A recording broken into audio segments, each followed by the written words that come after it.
Winter Wonderland. So I class this game as a loose part play game because you'll need certain materials for this. So it is something you'll need to prepare for.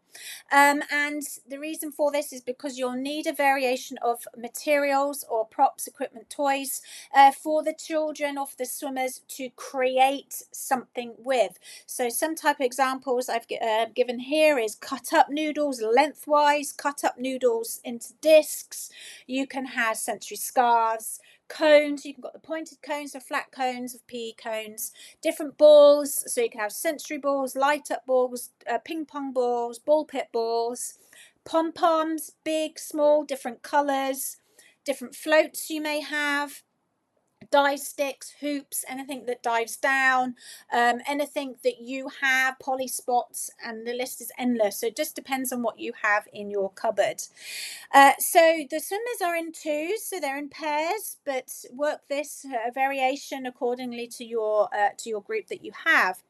Now the materials, you're going to be placing them at the end of the pool where they're starting, and what they're going to do is they're going to be looking in their pairs of the different materials that you have provided.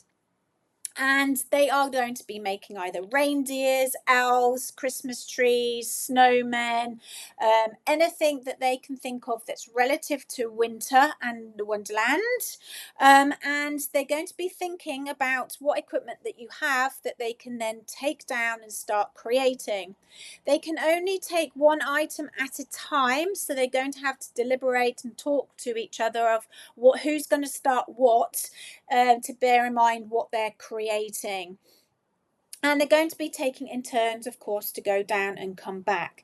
Now, it could be timed, or it could be that they have X amount of items, and once those items, they have 6 items, for instance, what they've created, and the time is up, and it's the first team, if you like, to first pair of what they've created. Or you could do X amount of minutes, and then it's whatever they've created in that time, and maybe you can score it on a system if you wish to do that. I would find that tricky myself because, of course, all of their creations are amazing. But again, you can decide what you would like to do. So different variations here is that you can say what that creation is. So you can be very specific. It has to be a tree. And then how they create that tree is entirely up to them. Or it could be that you're asking them to do a snowman and they have to then decide what items that they're wanting to how they're going to be doing it. If there is something specific that they are wanting to get, however another team may have it or another pair, what they can do is that they can go and ask them and say, could I, trade this noodle stick because I'm making a snowman and I need it for an arm, and the team can either say yes or no, or they can then go to another pair and ask. So it's a little bit of deliberation going on there. Or you can make it into a relay of where you're doing 2 teams, of where the team themselves are going to be creating something and they just need to decide what they're going to do. You as a teacher, you can specify how they're moving down the pool space. Maybe if they have a dive down toy, they have to throw it, go down, pick it up a certain amount of times. If they have a strip noodle, they can go down streamline position. If they have certain balls, what have you, can blow it across or push it across. So again, the different ways that they can move down to go and start their creation is something that you could add on to. They can also then decide whether or not they want to join another pair and create a team to do it. So it's going to be bigger, or it's got to be, it's got to be more, they're going to be using more materials in order to make that creation. So there's a couple of different variations there that you can make. So let's see action. Here are all the items. You can spread it along the back. It doesn't have to be in certain groups. I've just collated them here just to show you. So different items are action. And off they go. The pairs have decided what they're going to be making. I don't know what it is at this point. Hopefully a little bit time is going to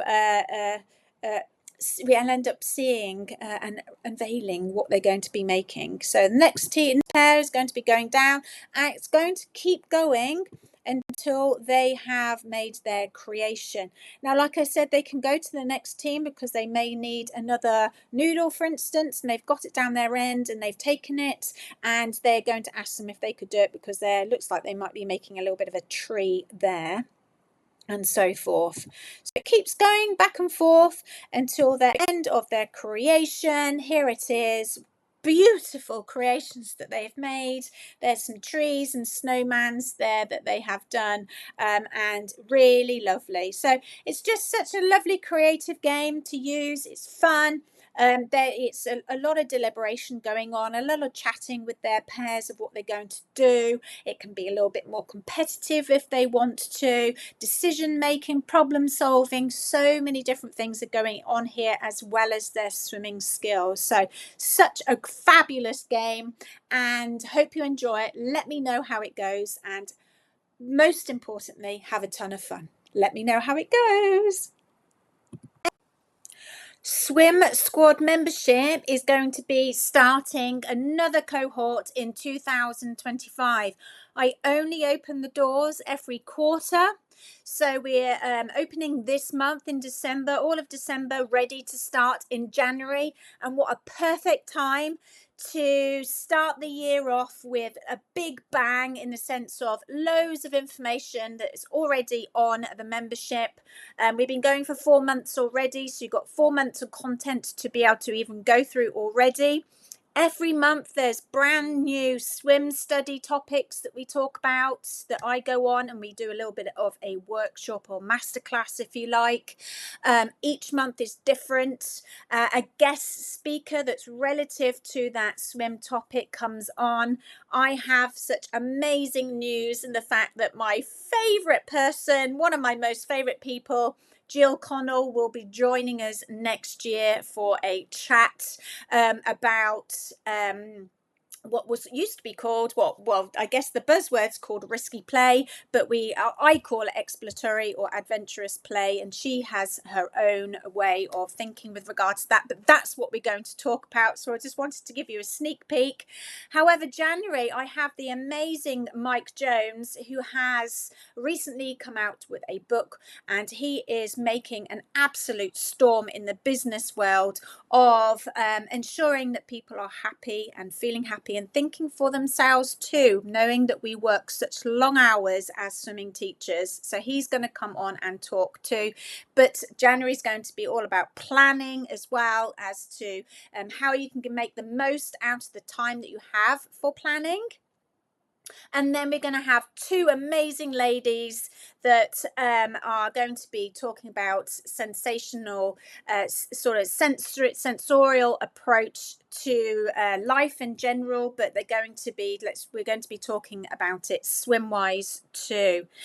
So that is swim study topic. We've got guest speakers. Oh my goodness, we have oodles of themes that are seasonal, and doing wintertime themes. There is in February, there is also lots of love going on.